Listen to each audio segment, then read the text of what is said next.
How to record your iPhone screen. Hey everyone, in this video, I will show you how to record your iPhone screen without using any third-party apps. Let's get started.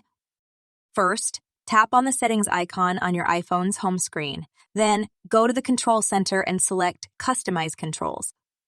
Here, you'll see a list of tools and shortcuts that you can add to your Control Center.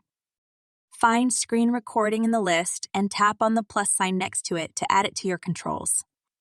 You can also rearrange the order of the tools by holding the bars and dragging them. Now that you have the screen recording option set up in your Control Center, it's time to access it. If you have an iPhone X or later, swipe down from the upper right corner of your screen. If you're using an older device, swipe up from the bottom of the screen to bring up the Control Center.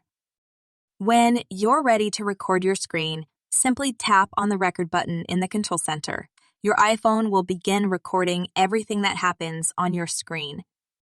You'll know that your screen is being recorded when you see a red timer appear at the top of your screen. To stop the recording, open up your Control Center again and tap on the record button. Your recording will be saved automatically to your camera roll in the Photos app.